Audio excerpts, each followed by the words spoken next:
Entre Amigos presenta. Y seguimos con más detalles en seguimiento a las reacciones que ha generado la propuesta sobre las tasas impositivas. Pues hay analistas consultados que coinciden que esta propuesta únicamente va a afectar a los de menor poder adquisitivo sin que se logre la recaudación proyectada. Una propuesta sin premiar a la población, focalizada en cambios de impuestos sobre la renta, que dará un golpe a la economía de los que perciben menores ingresos y a las empresas de mayores ingresos de 200,000 quetzales.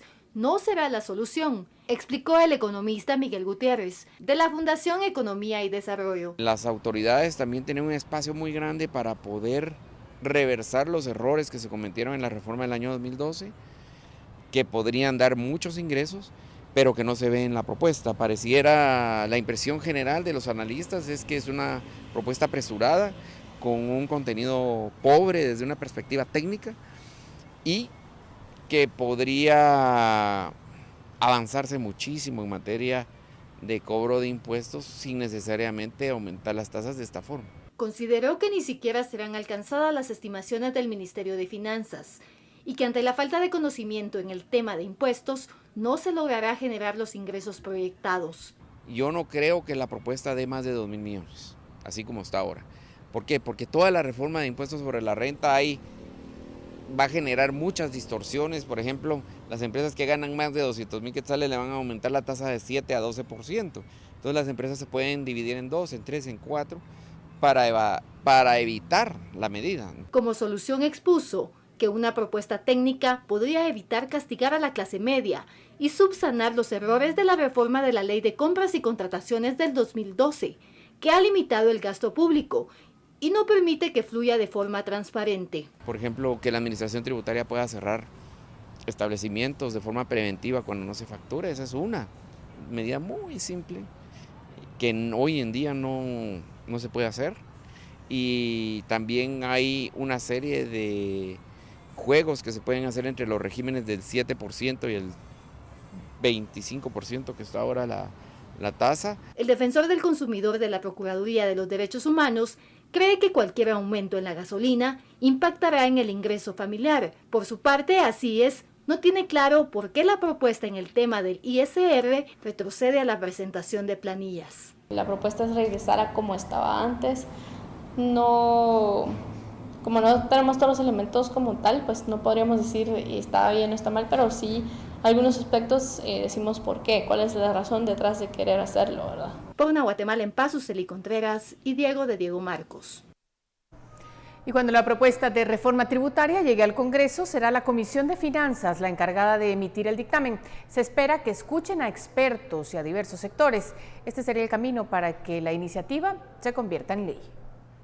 Aunque el organismo ejecutivo realizó la presentación oficial de la reforma tributaria, hasta que llegue al Congreso iniciará el proceso para que los diputados decidan si se convierte en ley. Si este viernes llega a dirección legislativa, la próxima semana podría ser leída en el Pleno para que sea enviada a la Comisión de Finanzas, quien se encargará de analizarla y dictaminar a favor o en contra de la misma. Cuando la sala de trabajo reciba la iniciativa, realizará audiencias públicas para escuchar a expertos y a diferentes sectores. Pero en el tema fiscal, lo que viene mañana, que lo va a traer el ministro de Finanzas, en ese tema, aquí en el Congreso de la República se va a discutir, es aquí, en la Comisión de Finanzas.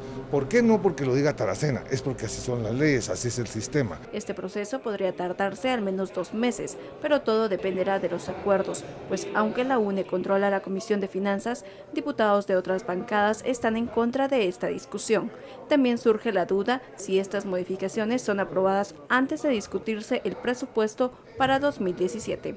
Además, la propuesta del Ejecutivo podría cambiar en el Congreso por la facultad de los diputados de modificar montos, destinos o simplemente no votar a favor de la reforma. Por una Guatemala en paz, Dulce Rivera y Noé Medina. El presidente de la Cámara de Comercio, Jorge Briz, fue tajante al decir que no apoya el incremento de impuestos que propone el presidente, bajo el argumento de que Morales no ha demostrado el buen uso de los actuales recursos del Estado.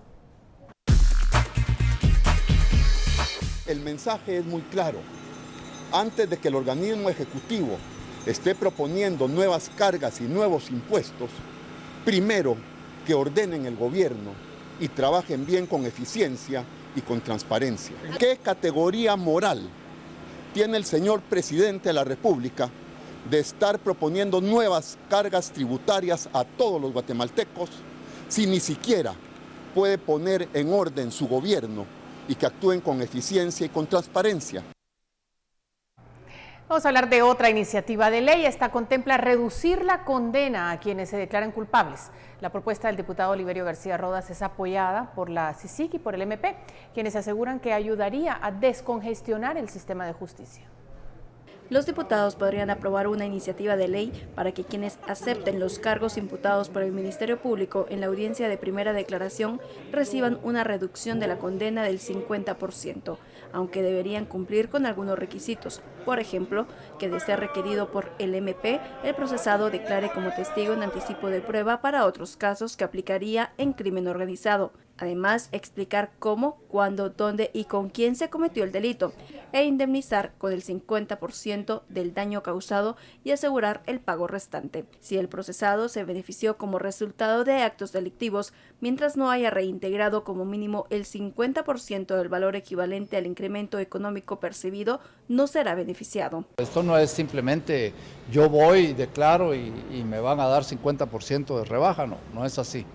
Tiene que cumplirse con todos los presupuestos que esta ley establece. La propuesta es apoyada por la CICIG y el MP, pues consideran que se beneficiaría al sistema de justicia.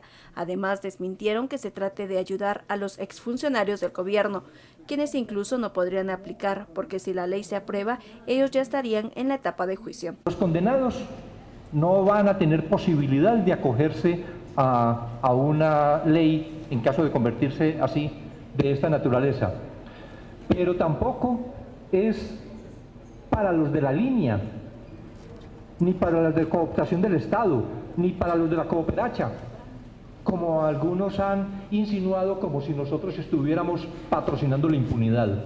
Además, señalaron que no habría una reincidencia en los casos, tomando como ejemplo modelos de otros países como Estados Unidos. De aprobarse esta iniciativa, será aplicable para todos los delitos, pero no así para quienes ya estén condenados. Además, las instancias de justicia plantean que previo a aprobar esta normativa, se reformen las penas impuestas por delitos. Por una Guatemala en paz, Dulce Rivera y Noé Medina. Durante la sesión plenaria en el Congreso inició la aprobación del Código Guatemalteco de Migración, que contiene alrededor de 270 artículos. Sin embargo, la discusión se estancó por las múltiples enmiendas presentadas por el congresista Linares Beltranena. La Junta Directiva rompió el quórum y convocó para la próxima semana y así continuar la discusión. Agencias Guay, en confianza, entre amigos, presentó.